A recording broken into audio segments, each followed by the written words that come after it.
Daníel Andri. Dani, áður en ég kem að verkefni morgundagsins þá ætla ég aðeins að rökkaðu smá skýrslu ferðina vestur. Það var ekki skemmtileg ferð?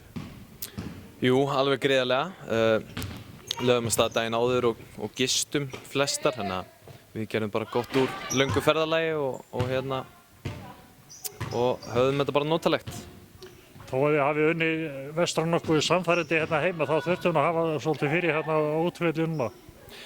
Já, þær hafa verið að standa í liðum, sérstaklega á heimavelli og við vissum að þær myndi alveg líklega gera það líka við okkur. Þær töpuðu fyrir KR með 5 og töpuðu með 2 fyrir Hamar Þór, 2 öflugir í deildinni og við vissum bara að þetta yrði hörkuleikur, en við náðum að klára leikinn þegar það skipti máli.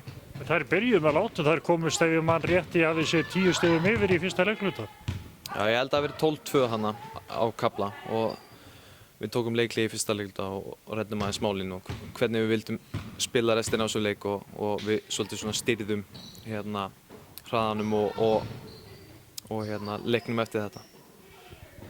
Stigin 2 voru Fjári góð og kærkomin og þau eiginlega tryggðu það að liðið er núna í 4. sæti og spila hreinan úrslitaleik við KR á morgun. Dreymdi ekki þetta í upphafi að komast úrslitakeppnina? Jú, þetta var auðvitað markmið, eða svona skemmtilegt markmið að komast í úrslitakeppni, auðvitað svona stærri draumar að kannski fara upp, en meiðsli og annað hefur sett strik í þann reikning, en við byrjum bara á að fara í úrslitakeppnina með sigri á morgun og sjáum síðan bara hvort við getum ekki strítt liðunum þar. Er ekki alveg raunhæfur möguleiki? Nú vann Þór KR í Frostaskjóli í desember. Er ekki alveg raunhæfur möguleiki að sigurinn geti dottið okkar megin? Jú, algjörlega. Við vorum að vísu með erlendan leikmann þá, hana Æonu, en vorum ekki með Rut. Við verðum með Rut í næsta leik, þannig að þetta ætti að jafnast út. Rut er náttúrulega refur. Þetta er lögreglukona sverust í gerð, sterk og hún er svona næstu í ígildi bara útlendings. Hún er kana ígildið okkar út þetta tímabil. Ætlaðu komast í við þar. En segðu mér það er náttúrulega þýðir ekkert að stíla upp á jafntefli, það er ekki til í körfubolta, þá var bara hraðninging, þannig að við tökum þetta í venjulegan leiktíma. Já, ég vona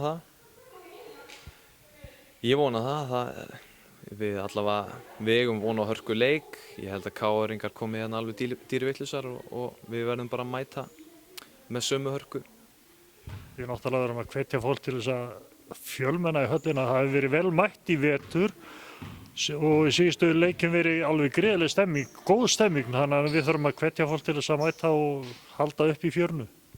Algjörlega, við eigum langbestu stuðningsmennina og núna er akkurát tíminn til að fylla höllina í fyrsta skipti. Núna eða aldrei. Það er svolítið þannig, við ætlum að komast í þessu úrslitakeppni. Dani, gangi vel. Takk fyrir það.